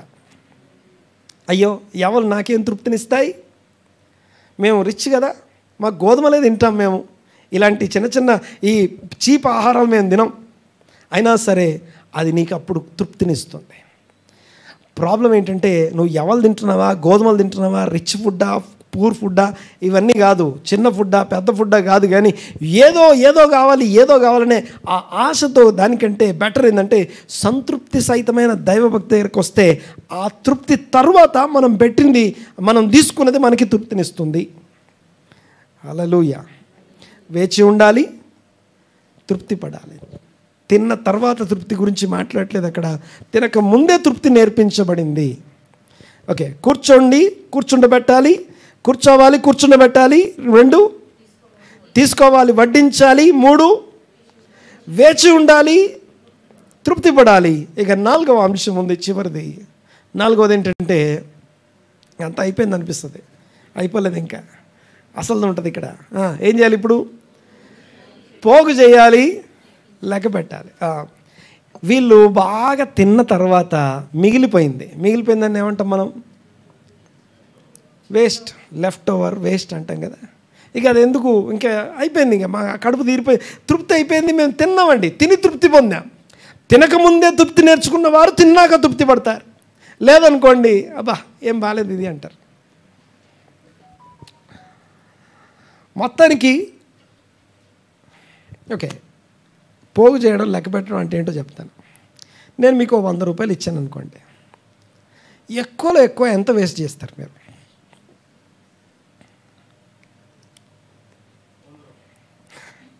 కరెక్ట్, 100 రూపాయల కంటే ఎక్కువ వేస్ట్ చేయగలమా మనం? 100కి 100 వేస్ట్ చేయగలం, అంతకంటే ఎక్కువలో ఎక్కువ 100 వేస్ట్ చేయగలం. కానీ 100 రూపాయలు ఇస్తే 1000 రూపాయలు వేస్టేజ్ ఉంటుందా?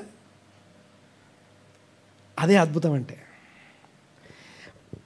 ఓకే, వాళ్ళు తినగా మిగిలిన వేస్టేజ్ని కలెక్ట్ చేస్తే ఎన్ని గంపలు వచ్చిందట? 12 గంపల వేస్ట్ అక్కడ మిగులు, లెఫ్ట్ ఓవర్ వేస్ట్. అది ఇక దానివల్ల ఏం ఉపయోగం లేదు. ఇప్పుడు ఆ లెఫ్ట్ ఓవర్ 12 బాస్కెట్స్ ఏవైతే ఉన్నాయో, 12 గంపల లెఫ్ట్ ఓవర్ ఏదైతే ఉందో దాన్ని అక్కడ పెడితే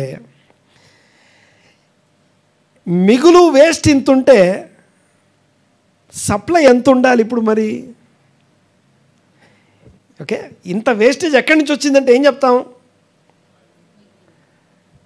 12 గంపల వేస్టేజ్ వచ్చిందంటే సప్లై ఎన్ని గంపలు ఉండాలి? ఎన్నో వేల గంపలు ఉండాలి కదా.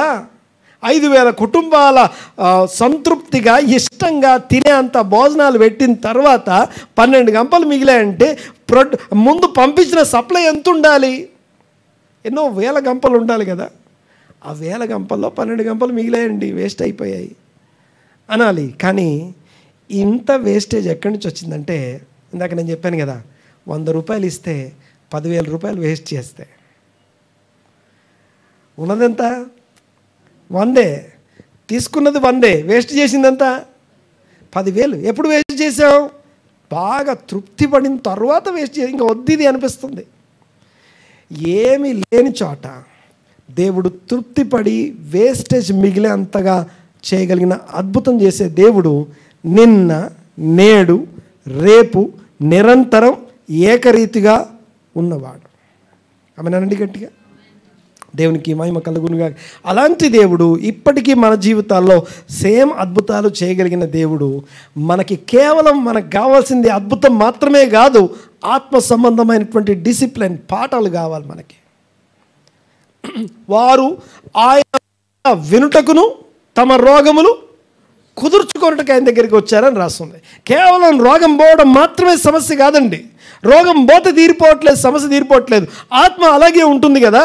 ఆ ఆత్మకి ముందు ఆత్మని ట్రీట్ చేయకుండా, సోల్ ట్రీట్మెంట్ జరగకుండా, సోల్కి అవసరమైనటువంటి ఎడ్యుకేషన్, అవసరమైనటువంటి ఆ యొక్క ఏమంటామంటే టీచింగ్ దొరకకుండా, ఆహారము సోల్కి ఇవ్వకుండా శరీరానికి ఎన్ని మందులు వేస్తే ఏం లాభం? ఓకే, ఒక్క మాట చెప్తాను, ఈ మాట జాగ్రత్తగా వినాలి. ఈ సూత్రం ఎప్పుడో చాలా రోజుల కింద మాట్లాడుకున్నాం. ఆహారాన్ని ఔషధంలాగా తీసుకోవాలి. ఆహారాన్ని అంటే ఫుడ్ని ఎట్లా తీసుకోవాలట? మెడిసిన్ లాగా తీసుకోవాలి. లేకపోతే ఏమైంది తెలుసా? మెడిసిన్ని ఆహారంలాగా తీసుకోవాల్సి వస్తుంది. ఈ సూత్రం తెలుసుగా మీకు? ఏమండి కరెక్టేనా? ఫుడ్ని ఎట్లా తినాలట? నాకు ఇష్టమైతే తింటా, నాకు నచ్చిందే తింటా, నాకు ఓన్లీ ఫ్యాట్ ఇష్టం, నాకు ఓన్లీ కేకులు ఇష్టం, నాకు ఓన్లీ ఐస్ క్రీమ్లు ఇష్టం.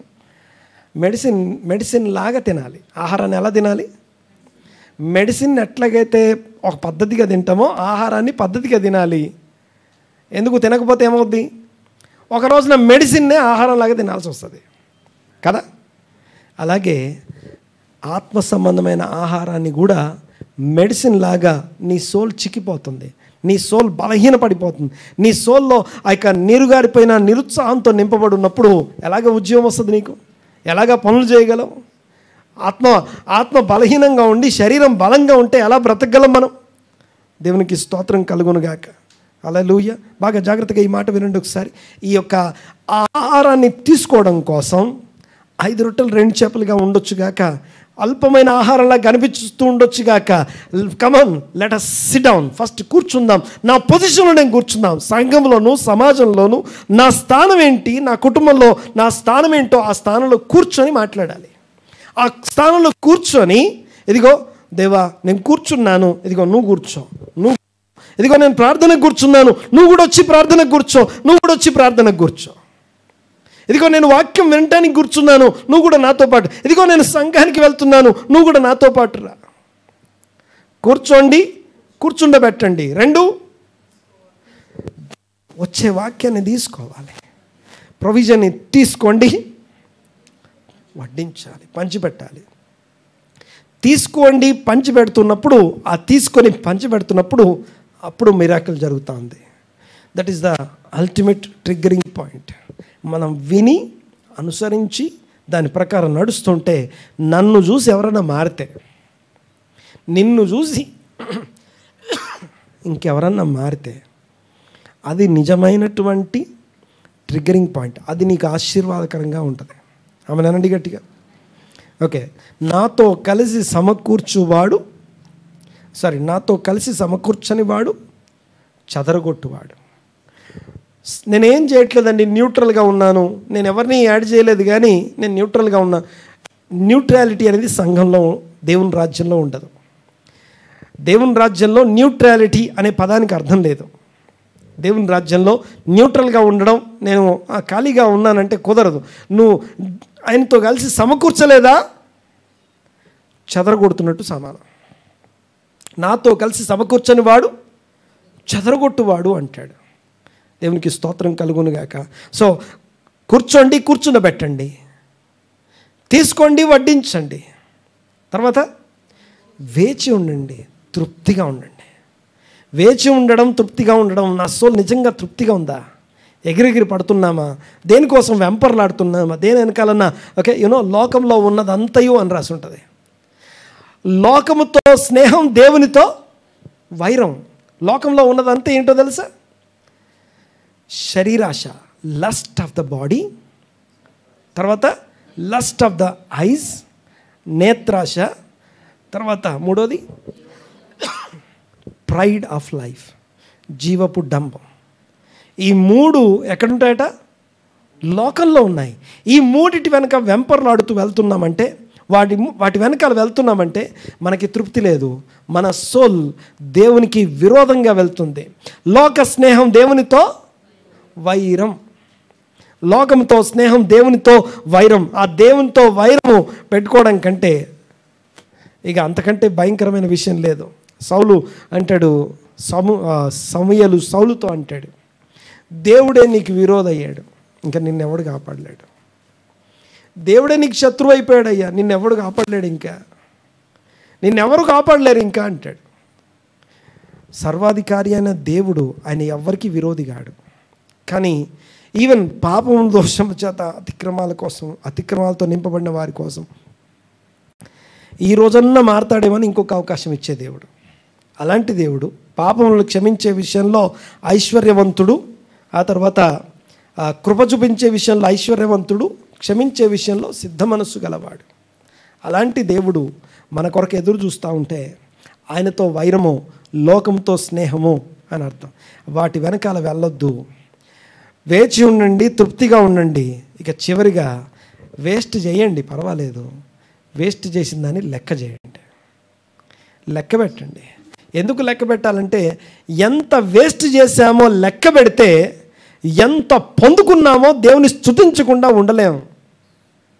అవునండి, గట్టిగా ఎంత వేస్ట్ చేశామో లెక్క పెడితే ఎంత పొందుకున్నామో అర్థమవుతుంది మనకి. అప్పుడు దేవుని స్తుతించకుండా ఉండలేం మనం. అందులో లేచి చెబుతాం ఒకసారి ప్రార్థనాపూర్వకంగా ఈ రోజున ఈ 4 మాటల్ని మన హృదయాల్లో నింపుకొని, దేవా నాతో ఈరోజు మాట్లాడినందుకు మీకు వందనాలని కృతజ్ఞతాస్తుతులు చెల్లిస్తూ తీర్మానం చేసుకుందాం. దేవా నాకు తృప్తిని, సంతృప్తి సహితమైన భక్తిని బోధించినందుకు మీకు వందనాలు. తలను వంచి కళ్ళు మూసుకొని ప్రార్థనాపూర్వకంగా తీర్మానాలు చేసుకుంటూ మనము ఆయన సన్నిధిలో కొద్దిసేపు గడుపుదాం, ప్రార్థన చేద్దాం. ఎవరెవరు ఏ అవసరంతో ఇక్కడికి వచ్చారు, ఏ అక్కరతో ఇక్కడికి వచ్చారు, ఏ లేమితో, ఏ కొదవతో ఇక్కడికి వచ్చారు, ఈ రోజున కేవలం వాక్యం మాత్రమే, నోటి మాటలు మాత్రమే మీకు చెప్పబడలేదు. మీ కొరకు అద్భుతమైన సూచక క్రియలు, మహత్కార్యాలు సిద్ధపరచబడ్డాయి. మీరు ఈ గది దాటి వెళ్ళు మరుక్షణం మిమ్మను సూచక్రియలు వెంబడించడం మొదలు పెట్టబోతున్నాయి. దేవా ఒక్కసారి ప్రార్థన చేద్దాం. మా దేవా మీకు వందనాలు, స్తోత్రం నాయన. ఒక తీర్మాన ప్రార్థన చేసుకుందాం. అందరూ తల వంచి కళ్ళు మూసుకుందాం. నా దేవా మీకు వందనాలు, స్తోత్రం నాయన. నాకు తోడై ఉన్నవాడా మీకు వందనాలు. మాత్రం విడువను, ఎన్నడు ఎడబాయినన్నా మా దేవా మీకు వందనాలు. In any degree, in any ఏ పరిస్థితి అయినా సరే నిన్ను విడువను, ఎడబాయినన్న తండ్రి మీకు వందనాలయ్యా. పరిస్థితులు, స్థితిగతులు ఎంత దారుణంగా ఉన్నప్పటికీ, ఎంత భయంకరంగా ఉన్నప్పటికీ మీ ప్రజలను విడువని దేవా మీకు వందనాలు, స్తోత్రం నాయన. మీ నామమును బట్టి మీకు వందనాలు, స్తోత్రం చెల్లిస్తున్నాం. ఏకీభవించి నాతో పాటు ఈరోజు వాక్యం విన్న ఈ రూఫ్కి ప్రతి కుటుంబం కోసం ప్రార్థన చేస్తున్నాం. ప్రతి వ్యక్తి కొరకు ప్రార్థన చేస్తున్నాం. మనోనేత్రాలు వెలిగించండి, జ్ఞానము, ప్రత్యక్షత కలిగిన మనస్సు దయచేయమని వేడుకుంటున్నామయ్యా. ప్రతి కుటుంబము తన తన క్రమము చొప్పున తన స్థానంలో కూర్చుండే కుటుంబంగా ఉండునుగాక. ఓ నాయన, కూర్చుండేవారు మాత్రమే కాదు, అనేకులను మీ సన్నిధిలో కూర్చుండబెట్టబడే వారుగా మార్చబడుదురుగాక. ఇదిగో చంచలమైనటువంటి మనస్తత్వం నుండి స్థిరమైనటువంటి స్థిరపాటు ప్రతి ఒక్కరికి దయచేయమని ప్రార్థన చేస్తున్నాం. కుదురుబాటు దయచేయమని ప్రార్థన చేస్తున్నాం తండ్రి. కూర్చుండబెట్టబట్టుకు అవసరమైనటువంటి కృప ప్రతి ఒక్కరికి దయచేయండి ప్రభువా. ఇదిగో ప్రతి విధమైన చంచలత్వం నుంచి విడుదల సంఘానికి దయచేయమని ప్రార్థన చేస్తున్నాం. మా దేవా మీకు వందనాలు, స్తోత్రులైన. కూర్చోవడమే కాదు, కూర్చుండబెట్టే వారంగా మా వ్యక్తిగత జీవితాలను, మా పరిస్థితులను, మా సోల్ని, మా మనస్సును, ఇదిగో మా ఆశలు, ఇదిగో వాటన్నిటినీ మీ సన్నిధిలో కూర్చోబెట్టడానికి ఏదైనా మాతో మాట్లాడేందుకు మీకు వందనాలు, స్తోత్రులైనా. మీకు వందనాలు చెల్లిస్తున్నాం. కూర్చోబెట్టి